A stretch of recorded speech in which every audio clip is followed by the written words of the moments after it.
오늘도 스트라이크입니다. 그 주식 괜찮노? 야구는 박찬호, 주식은 신찬호, 신찬호 과장. 네, 안녕하세요. 수요일 밥보다 투자 하나 시작하겠습니다. 편다성입니다. 안녕하세요. 신찬호가 아니고 빈센트입니다. 네, 저희 소개 영상 보셨죠? 네, 보셨다시피 오늘은 신찬호 과장님이 나오셔서 좋은 주식 말씀해 주신다고 합니다. 신찬호 과장님과 함께 하겠습니다. 어서 오세요. 어서 오세요. 네, 안녕하세요. 반갑습니다. 야구는 박찬호. 네, 주식은 신찬호. 네. 재밌네요. 네, 재밌네요. 오늘 뭐 우리 장도 분위기가 좋은데 다시 한번 4천 피해요. 네, 그렇습니다. 근데 신찬호 팀장이 생각하는 우리 증시의 연말 연초 흐름이 사뭇 좀 달라질 수 있다고요? 네, 그렇습니다. 오늘 뭐 제가 준비한 주제랑도 비슷한 말씀이신데, 어쨌든 우리 증시가 4,200포인트 찍고 와서 다소 이제 슬로우해진 상황에서 언제쯤 다시 한번 4.200포인트 그리고 고점을 돌파하면서 랠리가 나올 수 있을까? 그리고 랠리가 나올 때 당연히 주도하는 섹터는 반도체 섹터일 텐데, 그런 반도체 섹터가 언제쯤 다시 한번 반등할지에 대해서 조금 고민을 해보자라는 그런 주제로 오늘 가져왔습니다. 근데 왜 박찬호, 신찬호냐고 지금 댓글에서 하는데, 귀에서 피나게 하는 투머치 토크여서 박찬호인가요? 박찬호, 신찬호인가요? 뭐 제가 상담할 때 그렇게 말씀을 많이 드리진 않고, 네. 네. 아무래도 그 뭐 스트라이크 존에 화가 꽂히게 주식도 좀 잘 골라서 선별한다라는 그런 의미에서 제가 그런 멘트를 준비해봤습니다. 코리아 특급이잖아요, 박찬호 씨가. 그렇습니다. 근데 네. 박찬호 씨가 현역 때 주무기가 160에 육박하는 페스트볼 투심인지 아니면 카운트를 잡는 커브인지 본인의 포트폴리오는 어느 쪽입니까? 스트레이트 포워드합니까? 아니면 상황에 따라서 유연하게 변화적으로 바뀌는 스타일입니까? 야구를 잘 아시는 분들이라면 속도만 빠르다고 그게 좋은 투수가 아니라는 걸 아실 거예요. 그래서 적절하게 변화구를 섞어내면서 시장에서 좀 스트라이크를 잡아내는 게 중요하다고 생각해서 좀 유연한 사고를 가지고 투자를 하려고 하고 있습니다. 네, 그럼 아까 말씀해주신 내용으로 다시 돌아가 볼까요? 2026년에도 여전히 주도 섹터는 반도체가 될 것이다 라고 말씀해 주셨는데, 그렇게 생각하신 근거가 있을까요? 네, 일단 가장 큰 이유는 주식이라는 건 제가 지난번에도 말씀드렸지만 실적이 올라가면 같이 따라 올라가게 되어 있습니다. 물론 PR이라는 뭐 멀티플 배수도 중요하겠지만 실적 성장이 가장 중요한데, 내년에도 역시나 우리 시장에서 가장 높은 이익 추정치가 상향되는 섹터가 반도체이기 때문에, 그래서 26년에도 반도체가 주도 섹터가 될 거라고 보고 있는 겁니다. 그래요? 네. 근데 오늘 준비하신 자료의 첫 페이지를 보니 이 예사롭지 않은데 고래 싸움에 새우등 터진다. 고래는 알겠는데 설마 우리 삼성전자와 SK하이닉스가 새우로 표현하시는 겁니까? 잘못 읽으셨어요. 그래요? 고래가 하이닉스 전자고. 그게 아니라 아니에요? 새우등 터진다라고 읽으셨는데 커진다. 잘 보시면 새우등 커진다. 이야. 지금 그러니까 새우라고 표현한 거 저희가 이제 속담을 이렇게 쓰다 보니까 새우라고 표현한 거지. 당연히 우리나라의 삼성전자 하이닉스는 새우가 아니죠. 근데 이제 강대국들의 어떤 싸움, 그리고 뭐 미국과 중국, 그다음에 일본과 중국 간의 싸움에 있어서 우리나라가 계속해서 좀 수혜를 보고 있는 상황이어서 그런 걸 표현하고자 이제 문구를 준비했습니다. 화면 한번 보여주세요. 야, 이거 그냥 찰나에 잠깐 읽으면 새우등 터진다로 있는데 커진다구나. 커진답니다. 네. 의미가 확 달라지네요. 그러니까요. 그래서 이거 보니까 기분이 또 좋아지잖아요. 또 우리나라가 굉장히 지금 수혜를 받고 있는 그런 상황인 것 같은데, 우리가 지금 자료 준비한 걸 보면서 이제 어떤 상황인지, 그리고 또 어떤 섹터나 어떤 종목이 수혜를 받을 수 있는지에 대해서 오늘 좀 말씀을 드리도록 하겠습니다. 좋습니다. 네, 2026년에 메모리 칩을 주목해 봐야 한다라는 말들이 있잖아요. 빈센트도 이번 주 보고서에 쓰셨죠? 맞아요. 네. 메모리 사이클이 지속되는 건가요? 네, 그렇습니다. 제가 준비한 자료 보면서 말씀을 드리려고 하는데, 일단 자료 보시면 여전히 26년 주도 섹터는 반도체라고 생각을 하고 있습니다. 뭐 앞서 말씀드렸던 이유 때문이기도 하고, 빅테크들이나 이제 클라우드 서비스 업체들이 계속해서 캐펙스를 증가를 하고 있는 상황에서 수요는 급증을 하고 있는데, 아시다시피 공급이 굉장히 지금 제한적입니다. 이게 왜 이렇게 삼성전자나 하이닉스나 이렇게 증설을 조금 두려워할까 생각을 해보면, 과거의 기억 때문인 거죠. 2017년, 2018년 그리고 코로나 때 반도체 슈퍼사이클이 왔을 때 증설을 공격적으로 해놨더니 아주 추운 겨울이 왔죠. 예, 그래서 그 해 그 겨울을 다시 겪고 싶지 않은 측면도 있을 거고요.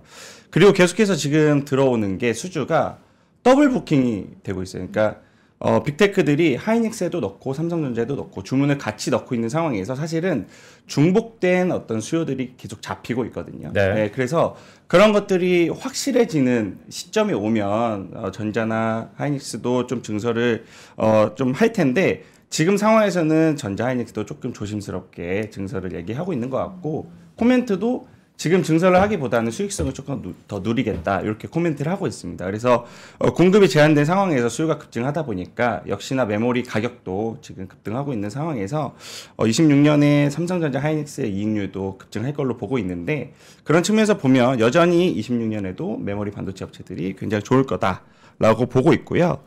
그 다음에 가장 중요한 거는 이제 사양이 계속해서 높아지고 있죠. 제가 예를 하나 가져왔는데 우리가 기억해보면 22년도, 23년도에 H100이라는 칩이 나왔죠. 네. 엔비디아에서.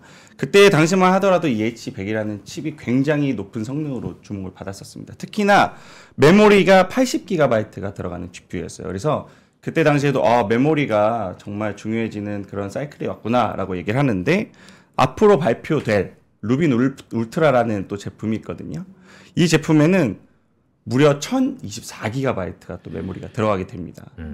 그 3, 4년 사이에 이렇게 많은 메모리가 이제 급증하는 그런 사이클이 왔는데 공급은 제한되어 있는 그런 상황에서 메모리 업체들이 계속해서 좀 수혜를 받고 주목을 받을 수밖에 없는 그런 상황이다라고 보고 있습니다. 그러니까요. 그러다 보니까 이제 범용 D램도 상당히 네. 가격이 가파르게 오르고 있는데 그런데 최근 들어서요. 이 삼성전자와 SK하이닉스 전반적으로 주가 흐름이 조금 다르거든요. 맞습니다. 원인이 네. 무엇이냐라고 봤더니 결국 구글 TPU, 구글의 밸류체인이냐 아니면 엔비디아의 밸류체인이냐 물론 교집합도 있겠지만 네. 이것에 대해서 주가는 어쨌든 달리 해석하는 것 같은데 신찬호 팀장은 어떻게 생각하세요?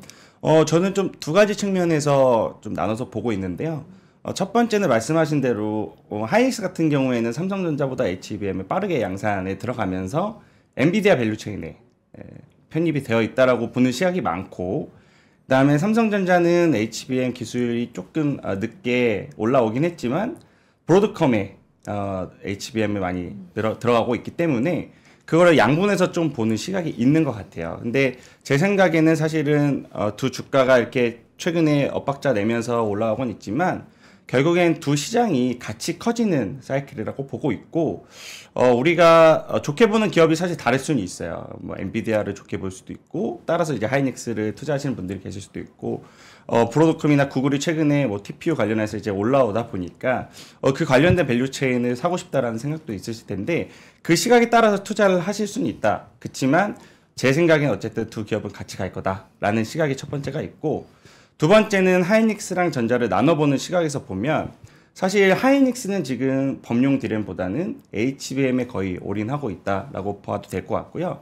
전자는 HBM이 조금 늦어진 게 오히려 지금 좀 약이 되고 있는 상황이에요. 왜냐하면 최근에 어떤 얘기 나오냐면 HBM을 주목하게 된 이유가 우리가 HBM이라는 거는 프리미엄 제품이기 때문에 고부가가치 제품이어서 이익률이 좀 더 높은 그런 상황이었는데 최근 범용 D램의 가격도 굉장히 가파르게 올라오고 있어요. 그래서 언론 기사 통해서 보셨겠지만 범용 D램의 이익률이 HBM을 지금 뛰어넘을 수도 있다라는 전망까지 나오고 있습니다. 그러면 사실은 HBM을 많이 증설을 해놓은 하이닉스 입장에서는 이 D램 가격에 대비해서 또 특수를 못 누리는 그런 상황도 올 수가 있습니다. 그래서 그런 걸 좀 나눠서 보시는 투자자분들이 뭐 하이닉스랑 삼성전자를 좀 비교해 가면서 투자하는 과정에서 조금 이렇게 엇박자가 나오고 있는 것 같습니다. 네, 하이닉스가 11월 14일쯤 64만 6천 원까지 갔었잖아요. 근데 네. 지금 전고점 대비 한참 떨어져 있어요. 네. 언제 다시 주가가 움직일까요? 그렇죠. 이게 굉장히 많은 투자자분들이 지금 고민이 많으실 거예요. 왜냐하면 밑에서 사신 분들도 계시겠지만 사실은 60만 원대 그리고 삼성전자도 뭐 11만 원 갔을 때 사신 분들도 좀 물려 있을 거라서 그런 고민이 좀 많으실 텐데 여전히 메모리 사이클은 좋아요. 사실은 그 고점을 갔을 때보다도 메모리 업체들의 상황이 더 많이 좋아졌습니다. 제가 이어서 말씀드리면 최근에 하이닉스나 삼성전자에 장기 계약을 하겠다라는 문의도 계속해서 들어오고 있다고 해요. 3년, 5년짜리 장기 계약을 문의가 들어오는 것도 있고, 전자는 또 전자 내부에 모바일 사업부가 있잖아요. 네. 그 모바일 사업부에서 장기 공급 계약을 제안을 했는데 거절을 했다라는 기사가 또 얼마 전에 나왔죠. 그래서 3개월 단위로 공급을 하겠다라는 거는 지금 상황에서 그 전자나 닉스가 물량이나 가격에 묶이고 싶지 않다는 거예요. 네, 조금 더 가격을 올릴 수 있는 여지가 있기 때문에 그만큼 공급자 우위의 시장이 지속되고 있고, 어제 오늘 또 얘기 나온 게 26년은 사실은 뭐 삼성전자나 하이닉스가 컨퍼런스 콜에서 이미 물량을 다 소진했다라는 코멘트가 나왔었잖아요. 솔드아웃 얘기가 있었죠. 그렇죠. 네. 근데 그 26년을 넘어서 사실은 시장이 27년, 28년, 크게는 30년까지도 지금 이제 기대를 하기 시작했어요. 리포트 나오는 걸 보면. 그래서 그때 제가 한번 나와서 말씀드렸지만 2년, 3년, 4년 사이클을 미리 예상하는 건 굉장히 어렵지만 이렇게 장기 계약이 들어온다라는 건 그만큼의 가능성이 높아지고 있다라고 정도는 해석을 저희가 할 수 있을 것 같아요. 네. 그래서 그런 측면에서 보면 여전히 메모리 업체들이 굉장히 유리한 위치에 서 있다라고 볼 수 있고, 앞서 말씀드렸지만 이제 GPU냐 TPU냐, 엔비디아냐, 뭐 구글 브로드컴이냐, 뭐 이런 거에 대해서 고민을 하실 수도 있지만 그런 고민을 안 해도 되는 게 또 메모리 업체입니다. 결국에 승자는 GPU, TPU 동시에 메모리를 납품하는 뭐 삼성전자, 하이닉스, 마이크론 같은 메모리 업체들이 계속해서 수혜를 받을 거다라고 본다면 메모리 사이클은 계속해서 가고 있어요. 근데 중요한 건 주가가 좀 주춤하죠. 네. 네. 다음 페이지를 보면 사실은 최근에 많은 분들이 디램 현물가를 계속해서 체크를 하세요. 중요하죠. 디램 현물가도 어떻게 보면 주식으로 보면 선물과 같은 그런 역할을 하기도 해요. 근데 사실 가장 중요한 건 큰 물량을 가져가는 빅테크 업체들이나 클라우드 서비스하는 업체들이 고정 가격으로 얼마에 받아가는지가 사실은 더 중요합니다. 예, 그래서 우리가 현물이 이렇게 오르는데 왜 주가가 안 올라? 라고 생각하시기보다는 이번 분기 그리고 다음 분기에 전자나 하이닉스가 고정 가격을 얼마에 얘기를 해서 이게 딜이 성사가 됐는지를 체크하는 게 사실은 중요합니다.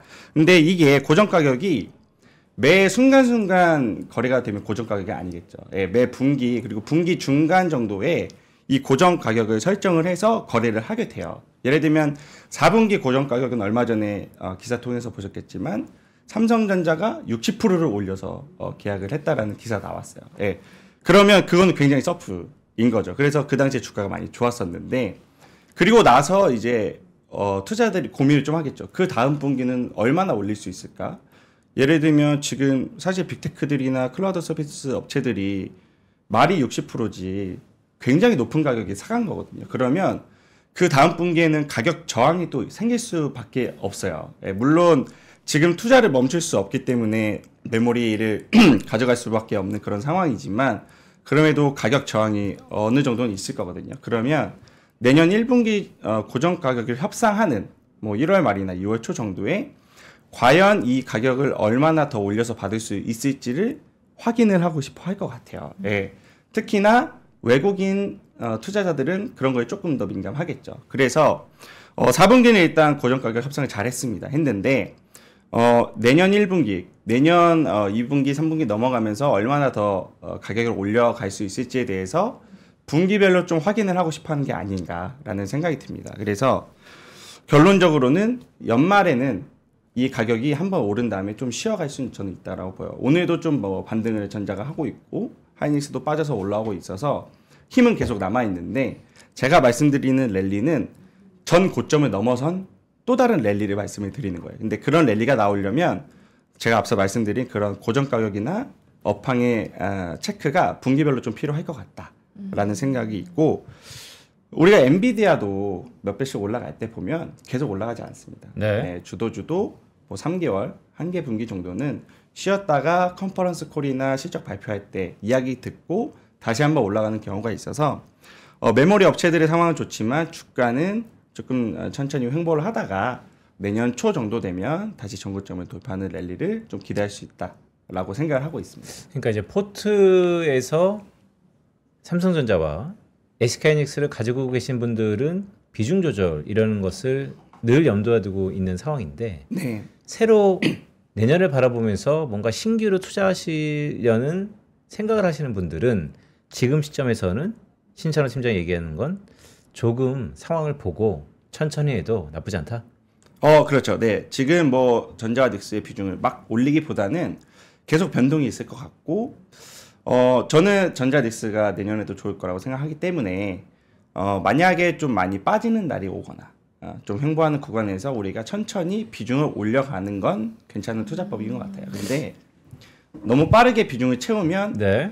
다른 어떤 종목들이나 움직임에 대응을 할 수가 없거든요. 현금이 있어야 저희가 또 다른 종목도 매매하니까. 그래서 그런 측면에서는 저희가 비중 조절을 할 필요가 있다. 네. 그래요. 오늘 신찬호 팀장 얘기를 쭉 들어보니까 마치 주도주는 바뀌지 않습니다. 다만 시기적으로 지금은 기회비용 측면에서 이거보다 조금 더 쳐다볼 다른 섹터, 다른 종목이 있습니다. 이렇게 들리는데 맞나요? 맞습니다. 그러니까 사실 저희가 수익률 게임이라고 얘기를 하잖아요. 이게 난 전자 닉스 계속 가지고 갈래라고 생각하시는 분들은 그냥 가져가셔도 된다고 생각을 해요. 근데 그게 좀 지루하고 내가 또 수익률 측면에서 다른 것도 좀 수익을 낼 수 있는 게 있으면 나는 잠깐 매매를 하고 돌아오고 싶다라는 생각을 하실 수도 있잖아요.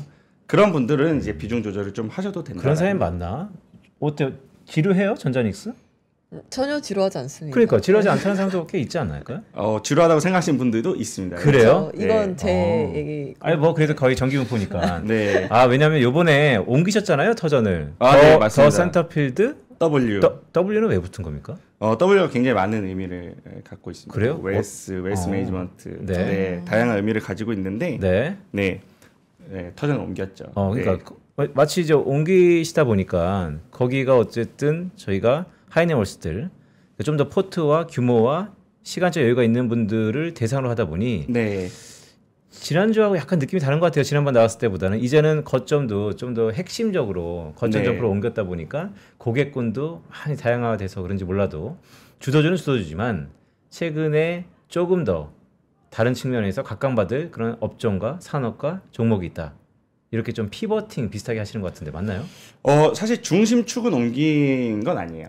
중심축은 전자와 닉스를 중심으로 가져가되 우리가 시장을 어떻게 좀 시간을 보낼까에 대한 고민인 거죠. 이제 제 생각에는 뭐 연말에 오를 수도 있어요. 말씀드렸다시피 제 생각엔 내년 연초에 정고점을 돌파하는 랠리가 나올 수 있다고 생각하지만 제가 틀릴 수도 있죠. 근데 제 관점에서 만약에 생각을 한다면 이 시간을 어떻게 보낼까? 그냥 전자 닉스를 가지고 가도 상관이 없지만 조금 더 액티브하게 매매를 하고 싶으신 분들이 계시다면 이런 관점에서 봤을 때 우리가 현금화를 해둔 어떤 금액을 가지고 중소형주를 매매를 조금 해봐도 되는 시기가 아닌가. 뭐 요 정도의 관점을 가지고 있는 겁니다. 네. 그럼 그 사이 시기에 투자해볼 중소형주도 오늘 소개해 주시는 건가요?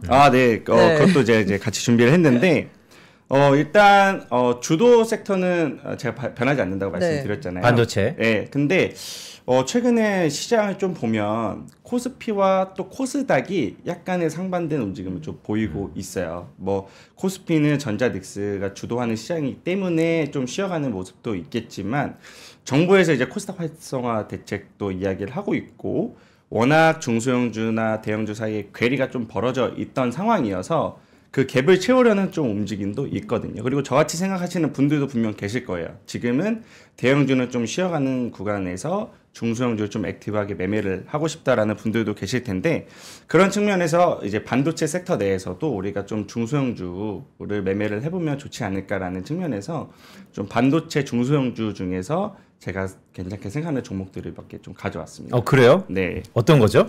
일단 제가 내용을 좀 말씀을 드려야 될 것 같은데 자료를 좀 보여주시면 좋을 것 같습니다. 일단 좀 아이디어 차원에서 어떤 종목들을 매매하면 좋을까라는 측면에서 가져왔는데 제가 앞서 말씀드렸다시피 고래 싸움의 새우 등 커진다라고 말씀을 드렸잖아요. 저 둘이 고래입니까 지금? 우리나라보다 그래도 조금의 강대국이라고 저희가 볼 수 있으니까. 네. 근데 뭐 미국과 중국 간의 관계도 있지만 최근에 또 일본과 중국 간의 갈등이 굉장히 좀 이슈가 되고 있습니다. 뭐 아시겠지만 일본의 총리가 대만을 건드렸죠. 예, 중국한테 가장 큰 대만을 건드리면서 대만에서 유사 사태가 발생하면 우리가 개입하겠다라는 취지의 발언을 하면서 중국이 이제 발끈을 한 거죠. 아 근데 이건 제가 이거 스토리가 좀 궁금한 게 네. 원차이나는 중국을 대하는 수많은 국가들이 분문율 같은 건데 네. 물론 각국의 정치인은 자기의 필요에 의해서 원차이나 컨셉을 활용하죠. 네. 근데 일본의 총리가 된 지 얼마 안 돼서 굳이 원차이나를 왜? 이게 항상 좀 의구심이었거든요. 그렇죠. 저도 사실은 뭐 말씀하신 대로 굳이 하지 않아도 될 발언일 수도 있는데 어떻게 보면 의도가 들어갔을 수도 있다라고 또 해석을 그래요? 어떤 네. 의도죠? 이건 제가 너무 정치 얘기라 어려운 얘기긴 하지만 이제 미국은 중국과 약간 최근에 화해 무드를 결성하고 있는 상황에서 그럼에도 중국을 견제를 해야 되는 거잖아요. 예, 그러면 직접적인 뭐 견제도 계속 들어가겠지만 일본처럼 우방국을 활용을 해서 견제를 할 수도 있는 상황이에요. 이거는 네. 제 친한 지인이 맨날 얘기하는 정찰병이네. 네, 정찰병 보내는 거네. 네, 그리고 최근에 뭐 제가 뒤에도 말씀드리겠지만 일본이 그렇게 얘기를 하면서 어떻게 보면 가장 중요한 중국의 반도체를 조금 건드리기 시작했잖아요. 근데 지금 사실 반도체를 건드린다는 건 전쟁에 있어서 보급품을 건드리는 거와 똑같거든요. 예, 그렇게 해석을 한다면 물론 이게 뭐 음모론일 수도 있고 제 개인적인 생각입니다만 의도성이 조금 들어가 있을 수도 있다라고 해석을 좀 할 수가 있을 것 같습니다. 그 말은 곧 미중 간의 패권 전쟁에 약간 또 다른 버전, 버전 2로 일 수 있고 이게 단기간에 끝나지 않을 수도 있다라고 해석해도 되는 건가요? 그렇죠. 뭐 이제 뒤에도 말씀드리겠지만 우리나라의 사례도 보면 우리나라도 19년도에 일본과 사이가 좀 안 좋아지면서 일본과의 관계가 정권이 바뀌기 전까지 한 4년 정도 계속 안 좋은 관계를 이끌어갔어요. 한국과 일본 네. 화이트리스트까지 막 얘기했었던. 맞습니다. 네. 그래서 뭐 일본과 중국이 조금 이게 너무 부담돼서 화해 모드를 가져가는 것처럼 보일 수는 있겠지만 그 이면에는 여전히 서로 불편한 관계를 이어갈 수밖에 없는 관계가 지속이 되겠죠. 예, 그리고 언제 또 다시 중국이 히토류를 꺼내들지 일본이 반도체 소재를 꺼내들지 모르는 상황이기 때문에 그 관련돼서 또 대비를 할 수밖에 없는 그런 상황입니다. 그래서 우리나라 업체들이 또 수혜를 보고 있죠. 예를 들면 국내 여행 관련주들이 굉장히 좀 수혜를 받고 있어요. 중국이 일본 여행 자제령을 내리면서 우리나라가 좀 반사 수혜를 받을 수 있다라고 생각이 들고 있고 마침 타이밍이 중국 무비자 관광이 또 풀린 그런 상황에서 우리나라에 중국인들이 좀 많이 들어올 수 있다라는 기대감이 또 반영이 되고 있습니다. 그래서 호텔 관련주들 3분기 실적도 굉장히 좋았거든요. 서부 T&D나 뭐 여러 가지 호텔 관련 종목들도 실적이 좋았고 그다음에 뭐 올리브영, 뭐 GS 리테일 같이 편의점 관련된 업체들, 그다음에 여러 그 관광 관련된 업체들이 실적이 되게 좋아졌어요. 예, 그렇다 보니까 내러티브도 붙고 실적도 붙는 내러티브의 넘버스가 지금 관련된 종목들이 붙고 있는 것 같습니다. 아, 시세가 많이 올랐습니까?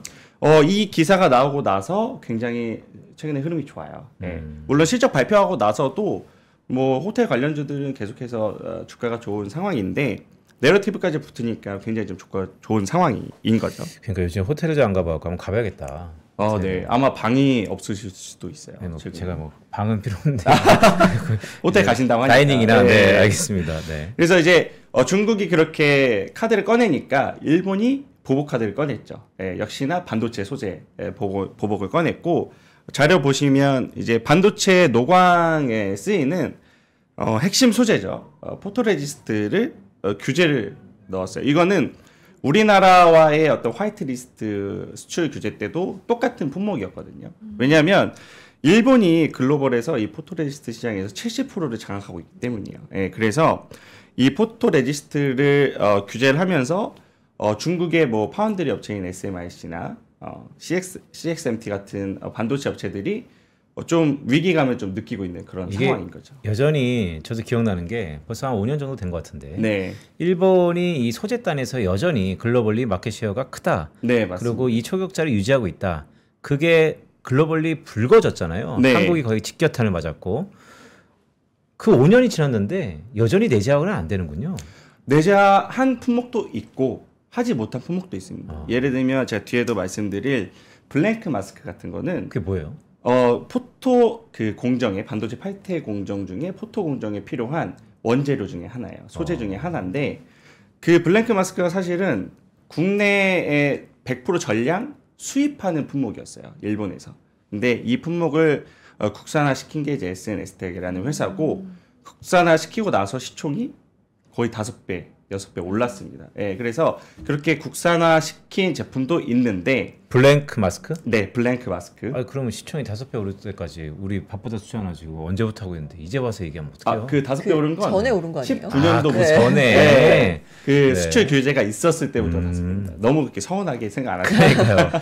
엄청 중요한 얘기해갖고. 네. 네. 그래서 내재화시킨 품목도 있고 아직 못한 것도 있어요. 예, 그래서 중국도 사실 이런 걸 알죠. 말씀하신 대로 계속 내재화를 시키고 싶어하고 국산화를 시켜하고 싶은데 그게 되게 어렵습니다. 생각보다 어려운 상황이고 중국이 지금은 장비 업체들은 사실 기술력이 되게 많이 올라왔어요. 물론 EUV 같이 그런 장비 하이 그 R&D가 필요한 그런 제품들은 아직 내재화를 시키지 못했지만 그 외의 제품들에 대해서는 굉장히 장비 업체들이 많이 기술력이 올라왔거든요. 그래서 뭐 중국의 나우라테크 같은 회사들은 시총도 많이 올랐습니다. 근데 중요한 건 소재 업체들의 수준이 아직까지 많이 못 올라온 상태예요. 그렇다 보니까 일본에서 이렇게 규제를 먹이게 되면 중국 업체들도 사실은 굉장히 어려운 상황에 놓일 수 있습니다. 반대로 그렇게 돼서 생산 차질이 오면 우리나라 업체들한테 또 수혜가 올 수 있는 거죠. 예. 그래서 그런 측면에서 봤을 때 반도체 업체들도 우리나라가 굉장히 좀 수혜를 누릴 수 있는 그런 상황이에요.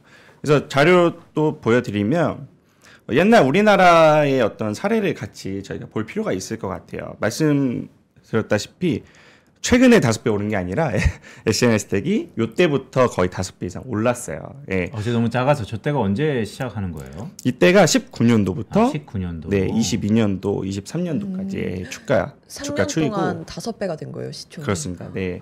동진 세미캠도 이제 포토레지스트를 생산하는 업체인데 네. 이 회사도 주가가 많이 올랐습니다. 그래서 우리가 지금 이 일본이 중국에 수출 규제를 할 때 어떤 종목을 봐야 되냐라고 생각을 하면 첫 번째는 중국 소재 업체들이에요.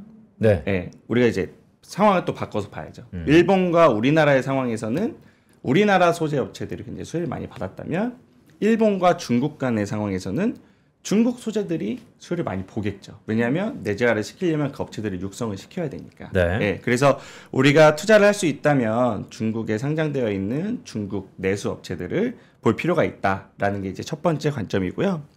두 번째는 그럼에도 불구하고 이 기술력을 올리는데 굉장히 많은 자본과 시간이 필요합니다. 그래서 당장의 대체제가 될 수 있는 우리나라 업체들을 우리가 봐야 된다라는 게 두 번째 생각입니다. 특히나 최근에 중국에서 반도체 업체들의 생산량이 많이 올라와 있는 상황에서 국내에서 중국으로 납품하는 업체들이 굉장히 많아졌어요. 네. 아, 그게 지금 쭉 내러티브가 미중 간에 어쨌든 내년 상반기에 베이징인가요? 뉴욕인가요? 헷갈리는데 정상끼리 다시 한번 만남도 있다 그러고. 네. 그런데 우회적으로 일본을 통해서 그래도 여전히 버전 2로 미중 간의 패권 경쟁은 반도체 부품단에서 이어지고 있다. 네. 그래서 1차적으로는 중국의 소재업체들이 수혜를 볼 것이고 그렇죠. 두 번째는 한국의 소재업체들도 기회가 있다. 맞습니다. 그런데 한국도 미국 입장에서는 일본과 같은 우방국인데 맞습니다. 우리는 중국하고 이런 무역하는데 전혀 꺼리낌이 없나요? 그게 잠재적 리스크가 될 수는 있어요. 말씀 주신 대로. 그렇지만 그 미국과 중국 간의 어떤 무역 전쟁이 시작된 게 2018년. 네. 그리고 지금 거의 7년 이상 이어져 왔죠. 정권 중간에 바이든 정부가 있었긴 하지만. 근데 그 이야기가 계속 나왔지만 오히려 중국으로 수출되는 우리나라의 소재 업체들의 비중은 점차 더 높아지고 있는 그런 상황이에요. 그래서 우리가 그런 리스크를 항상 생각을 하고 주식적으로 접근을 해야겠지만 그 전에 있었던 그런 상황들이 더 이어져 가는 상황이 확률적으로 더 높다라고 보고 있습니다. 네, 그래서 그런 것들도 같이 저희가 생각하면서 지켜봐야 되는 부분은 맞습니다. 네. 그럼 이 SNS텍이랑 동진 세미캠이 다른 품목을 더 내재화한다면 시총이 여기서 몇 배 더 가는 건가요? 중국에서 이제 상황을 좀 살펴봐야 될 것 같은데 제가 또 자료 보면서 말씀을 드릴게요. 그래서 SNS텍 같은 경우에는 이제 반도체하고 디스플레이 노광 강정에 쓰이는 앞서 말씀드린 포토마스크의 원재료 블랭크 마스크라는 걸 생산하는 업체인데요.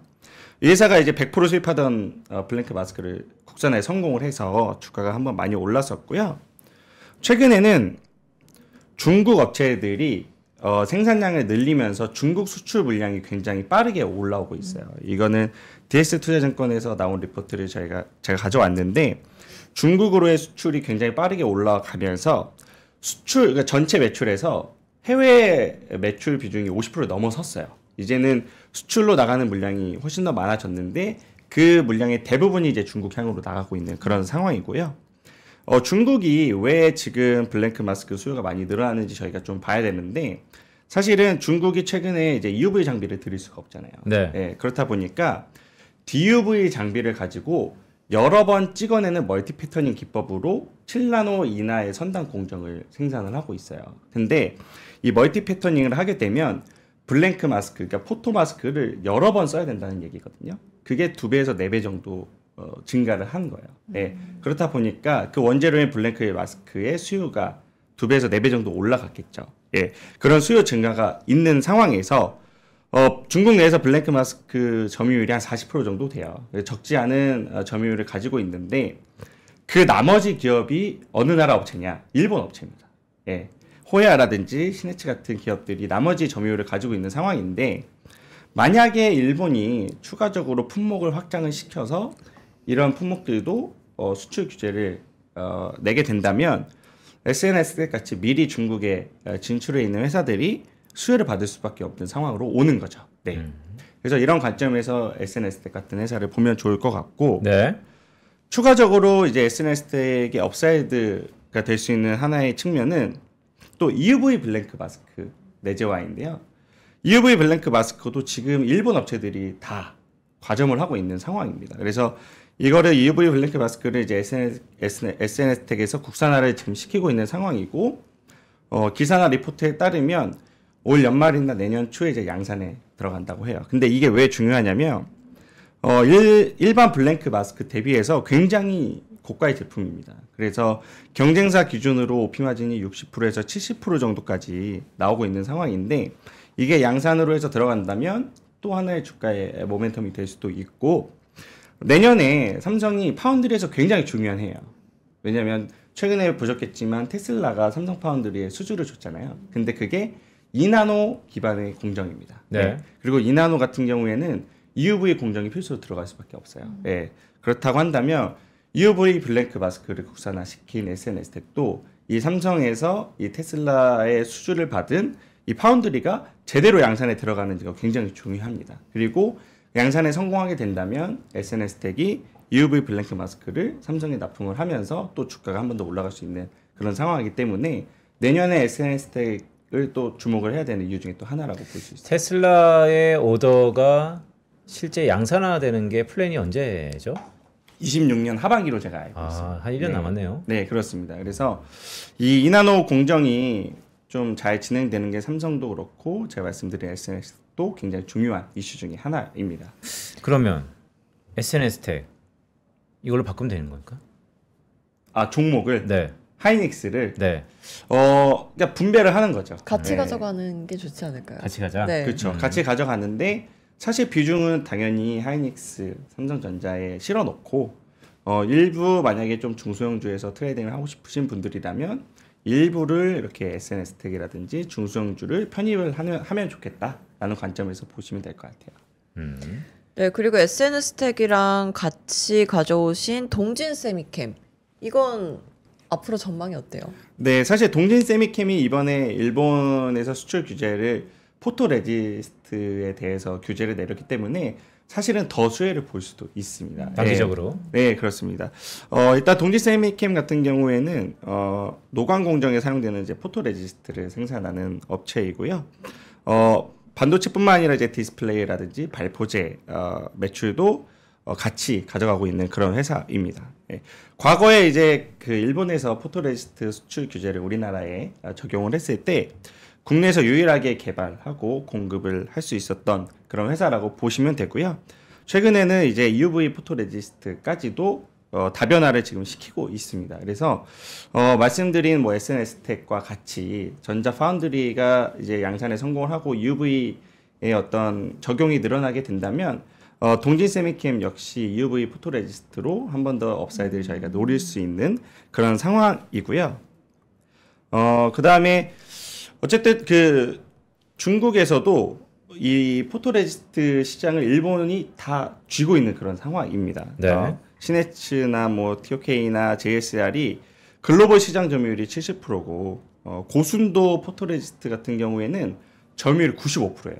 그러니까 사실상 전 세계의 공급망을 다 틀어지고 있는 그런 상황입니다. 그래서 이 일본에서 규제를 하게 된다면 대체제를 찾을 수밖에 없을 거고 앞서 말씀드린 중국 내부에서 찾을 수도 있겠지만 당장에 필요한 포토레지스트를 공급할 수 있는 동진 세미캠으로 공급망이 돌려질 수밖에 없는 그런 상황이 또 나올 수 있습니다.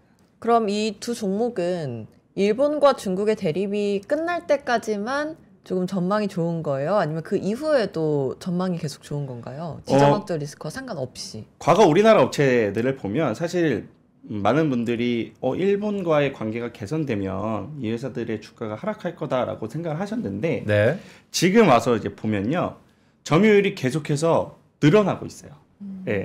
그러니까 단기적으로는 뭐 일본과 중국이 좀 손을 잡고 화해를 하게 되면 주가가 이슈화되면서 좀 출렁일 수 있겠지만 장기적인 흐름에서 공급망을 재편한다는 측면에서 보면 이 회사들이 장기적으로 중국에 대한 점유율이 늘리고 글로벌 점유율이 늘려가면서 매출이 계속해서 성장하는 그림이 오히려 더 예상이 됩니다. 네, 이렇게 생각하고 있습니다. 알겠습니다. 전반적인 오늘 말씀을 쭉 복기해 보면 결국 뭐 반도체 대장주 바뀌지 않는다. 다만 시기적으로 보면 너무나 가파르게 올랐고 또한 고래 싸움이 눈앞에 있다라는 측면에서 보면 오히려 중소형 종목장에 대한 기대도 상당 부분 가질 필요가 있고 네. 그런 의미에서 두 가지 업체 SNS텍과 동진세미캠 주요하다. 맞나요? 맞습니다. 네. 역시 뭐 주식은 신찬호, 네. 네, 야구는 박찬호. 감사합니다. 네. 네, 오늘 더 센터필드 W의 신찬호 팀장님과 함께했습니다. 고맙습니다. 고맙습니다. 네, 감사합니다. 네, 저희는 잠시 광고 듣고 마켓 이슈 하나하나 시간으로 돌아오겠습니다. 부장님, 요즘 입맛이 통 없어요. 왜? 요즘 투자가 잘 안 되나 봐? 제가 산 것만 떨어져요. 어떻게 하죠? 그렇다면 밥보다 투자 공부해보는 건 어때? 매일 오전 11시 남들보다 한 발 앞서가는 당신을 위한 든든한 투자 정보가 찾아옵니다. 지금 꼭 사야 할 핵심 종목과 시장의 향방에 대한 명쾌한 예측, 미리 준비해야 할 투자 트렌드까지 꾹꾹 눌러 담아드립니다. 밥보다 더 든든한 계좌를 원하세요? 밥보다 투자 하나 많은 시청 부탁드립니다. 이게 오르는 이윤이 PB가 알려드립니다. 칼같은 조언 단발자 이윤이 PB. 네, 소개 영상 보신 것처럼 오늘은 칼같은 조언 단발자 이윤희 PB와 함께 시장 분위기 알아보겠습니다. 어서 오세요. 어서 오세요. 안녕하세요. 하나증권 이윤희 PB입니다. 단발자. 네. 자, 오늘 우리 시장을 이끌었던 이슈들부터 한번 볼까요? 네, 오늘 같은 경우에는 미장이 오늘 강하게 조금 흐름을 기술주도 많이 올라가고 비트코인도 9만 달러 회복이 되면서 오늘 우리 장도 흐름이 좋은 걸로 확인이 되어집니다. 제가 간단하게 특징주 살펴보고 왔는데요. 두산마켓도 지금 급등해주고 있고 지금 상승 특징도 다 5% 이상 상승하고 있는 종목들 제가 요약을 했습니다. 두산밥켓 같은 경우에도 이제 기업 가치 약 5조 원 규모의 독일 건설 장비사 인수 추진을 하면서 지금 주가 흐름 좋아 보이고요. YC 같은 경우에도 하이닉스 향 수요 확대로 지금 한 5%가량 상승하고 있습니다. 하나투어 같은 경우에도 지금 중국과 일본의 갈등이 이제 격화된 가운데 또 자사주 소각 이슈가 나오면서 하나투어 오랜만에 5% 이상 상승하고 있고요. 삼성 에피스 홀딩스도 우리 오늘 하나증권에서 목표가 61만 원 나오면서 강한 10% 넘게 강한 흐름 보여주고 있습니다. 롯데관광개발도 4분기 호실적 전망 이슈 나오면서 오늘 강한 상승세 보여주고 있습니다. 네, 그리고 또 주목해 볼 만한 이슈가 일본 국채금리에 대해서 살펴봐야 될 것 같아요. 네. 네. 12월에 이제 BOJ 금리 결정이 있습니다. 12월 18일부터 19일까지 BOJ 금리 인상이 있는데요. 일단은 지금 제가 이거 가져온 거는 IM증권의 박상현 연구위원회 자료를 발췌했습니다. 지금 다카이치 내각 출범 이후에 지금 일본 국채 금리가 10년물, 30년물, 2년물까지 지금 급등 흐름 보여주고 있습니다. 일단은 일본의 소비자 물가 상승률이 목표치 2%를 넘긴 상황이라서 일본 BOJ 입장에서는 금리 인상의 명분은 충분하다고 보고 있는데요. 이렇게 돼버리면 엔화가 급등할 수 있고 이렇게 돼버리면 엔캐리 청산이 이루어질 수 있기 때문에 12월에 리스크 관리 측면에서는 일본의 국채금리와 엔화를 좀 봐야 된다고 말씀드리고 싶어서 가져온 겁니다. 그렇지만 아직까지는 뚜렷하게 엔화의 강세 흐름은 보이지 않는다는 점 말씀드리고 싶습니다. 네, 뭐 말씀 주셨던 것처럼 엔캐리 트레이드에 대한 청산 우려가 다시 한번 모락모락 나오고 있죠. 왜냐하면 일본의 국채금리가 거진 한 17년 만에 1% 2년물 금리로 상승했으니까요. 그럼에도 불구하고 오늘 우리 4,000p 뚫었어요? 네, 뚫었습니다. 네, 전반적인 업종 흐름 또한 지수 흐름 수급 흐름 어떻습니까? 네. 먼저 수급 흐름 보여드리면 외국인 같은 경우에는 저번 주 금요일을 제외하고서는 지금 5일 연속 순매수 이어지고 있습니다.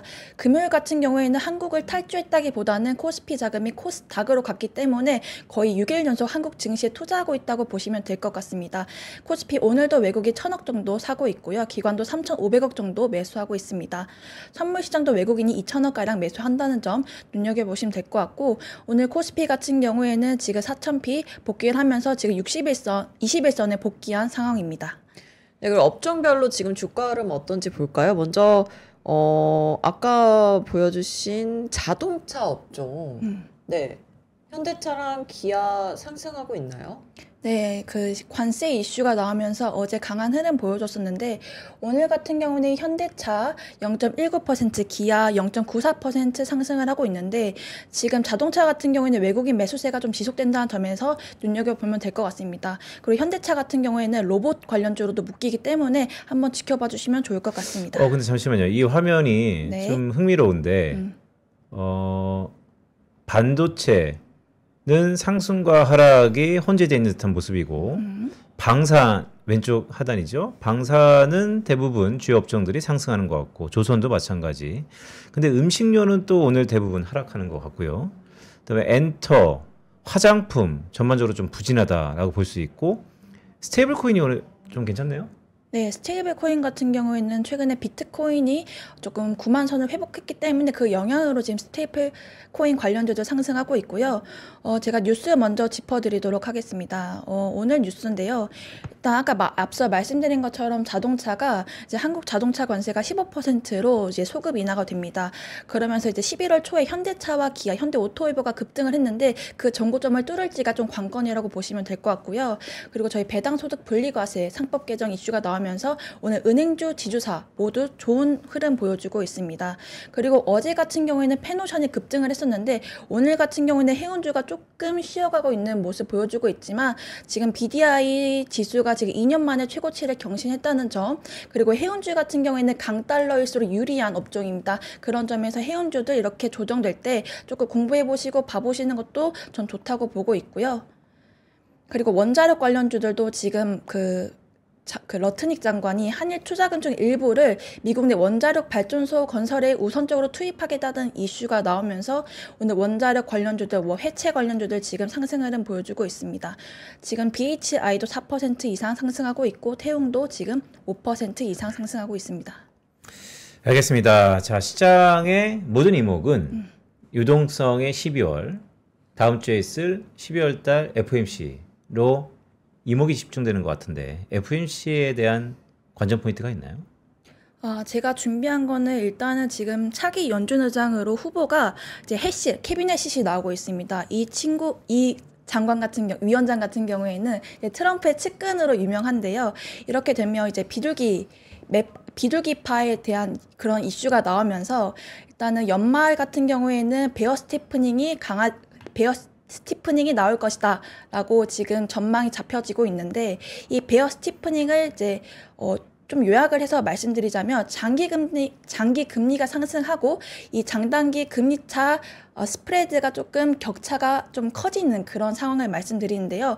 일단 단기적으로 보면 연초에 유동성 공급은 확실해진다라고 말씀드릴 수 있을 것 같습니다. 저희가 11월 말까지 위험자산의 급락이 조금 이어졌었던 이유 중 하나가 유동성이 좀 경색된 측면이 없지 않아 있었는데요. 그래도 뭐 베어 스티프닝이 마냥 좋은 건 아니지만 연초까지는 유동성이 조금 활발하게 공급이 될 수 있다라고 말씀드릴 수 있을 것 같아요. 네, 지금 코스피는 1%대 상승을 하고 있지만 코스닥이 살짝 하락 전환을 했네요. 밀리고 있네요. 네, 이런 상황에서 오후장 투자 전략 어떻게 세우면 좋을까요? 네, 일단은 코스닥 같은 경우에는 최근에 이제 정부의 코스닥 지원 정책 이후로는 조금 지지부진한 흐름을 보여주고 있지만 코스닥도 저는 결국 바이오 주도로 좀 갈 거라고 보고 있습니다.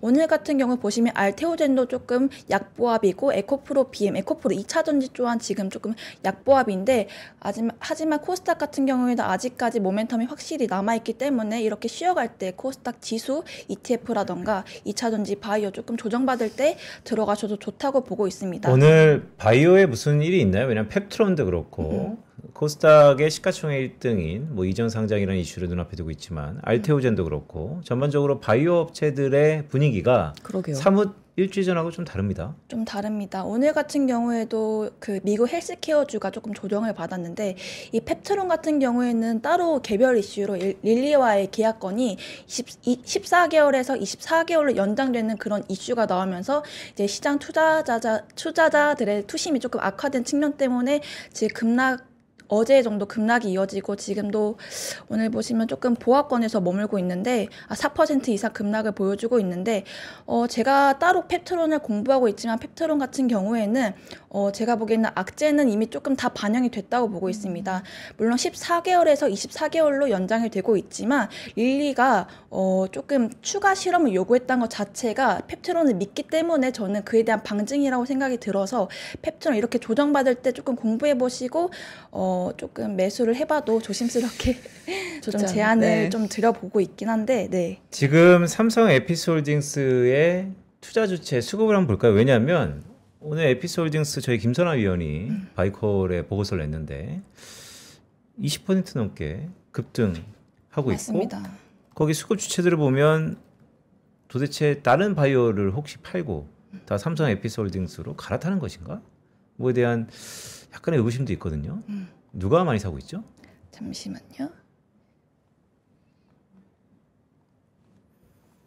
삼성 에피스 홀딩스 같은 경우에는 오늘 하나증권에서 61만 원 목표가 상향 보고서 나오면서 오늘 좀 급등해주는 모습인데요.